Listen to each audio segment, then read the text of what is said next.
Le bonheur est une nourriture essentielle à notre équilibre émotionnel, il intercède avec le bien-être. Nous vivons actuellement dans une société anxiogène et chronophage qui dévore notre énergie et notre temps. Avons-nous la place d'y être heureux? Apprends que le bonheur se cultive tel un champ de fleurs. Il convient de l'amender, l'arroser, le débarrasser des mauvaises herbes, patienter pour le voir évoluer, et enfin cueillir le fruit de cette récolte. Le bonheur est un concept complexe qui englobe à la fois le bien-être physique, émotionnel, mental et social. D'après cette sagesse amérindienne, le bonheur ne peut pas être poursuivi. Il doit être vécu. Ce n'est pas une destination, mais un voyage. Pour atteindre le bonheur, il faut voyager à l'intérieur de soi-même, apprendre à connaître chaque recoin de son cœur et de son esprit, accepter tous les aspects de soi-même et s'aimer soi-même. Le bonheur se construit à travers une alchimie entre l'harmonie avec la nature, la communauté et la spiritualité. Le respect de l'équilibre entre l'homme et son environnement est primordial. La graine de bonheur germe aussi grâce à l'harmonie sociale, la réalisation personnelle et le respect des valeurs familiales. Il est nécessaire pour cela de souligner la libération de la souffrance par la compréhension de la nature de l'existence. Il existe des points d'ancrage douloureux que l'on doit libérer qui n'appartiennent pas forcément à notre conscience, mais à une extension de celle-ci en tant qu'âme. L'âme transporte des mémoires karmiques. La conscience est d'imprégner de la mémoire du génome transgénérationnel à travers l'âme. Ces mauvaises herbes doivent être canalisées et évacuées afin de ne pas alourdir votre existence. D'après la tradition hindoue, on assimile le bonheur à une quête spirituelle et au cycle de la vie. L'hindouisme dit que le bonheur durable est associé à la réalisation de soi, la recherche de la vérité et la libération du cycle de la réincarnation moksha. Les concepts de dharma, devoir moral et de karma, action et conséquences jouent également un rôle crucial. L'harmonie avec soi-même, les autres et l'univers est considérée comme essentielle pour atteindre un état de bonheur et de plénitude dans la vie. Construire proprement les piliers de notre existence est une tâche ardue et nécessaire. Si la spiritualité est un opportunisme dont nous n'avons parfois pas le luxe de nous préoccuper, nous devons au moins respecter notre essence lumineuse. Convoiter le bien, aimer, être dans l'empathie, nous amène à des constructions positives.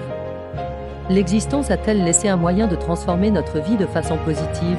Parfois on en doute car la vie semble dessinée au crayon gris tel un brouillon. Il est possible d'en effacer certains aspects, cependant d'autres sont moins rectifiables. Faudrait-il être dans la résignation et l'acceptation que notre société nous avale dans son insensible système binaire? Notre talent principal provient de notre instinct primitif à vouloir survivre dans n'importe quelle condition. L'humain s'adapte.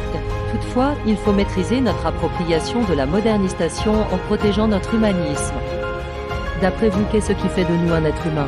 Probablement le fait que nous sommes faits de chair et de sang, que nous avons une intelligence pragmatique.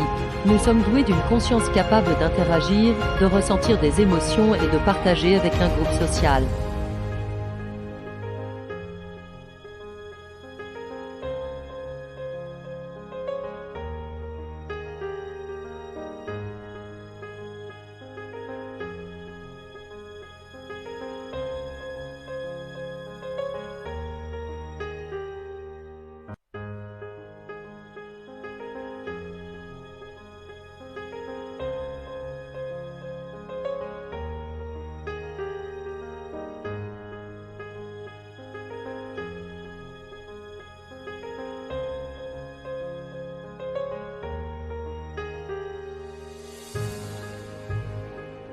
Comment peut-on ensemencer le bonheur dans notre vie? Il existe bien des méthodes dites de libération, de prise de conscience, d'amour de soi. Mais un peuple a su apprivoiser le bonheur, les Scandinaves.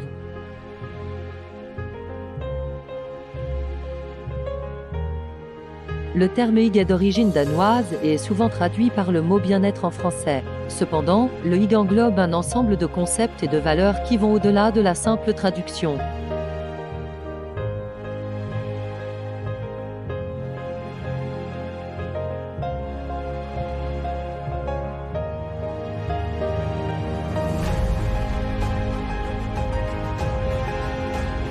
Le hygge ne se limite pas à un seul moment ou à une seule activité, mais plutôt à un état d'esprit général qui vise à cultiver le bonheur, la détente et le bien-être au quotidien. C'est une approche de la vie danoise qui a attiré l'attention du monde entier en raison de son approche positive et axée sur le bien-être.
La pratique du Hygge vous permettra de retrouver un équilibre émotionnel et physique. Un art de vivre authentique qui vous permettra de récolter les fruits du bonheur et de la sérénité.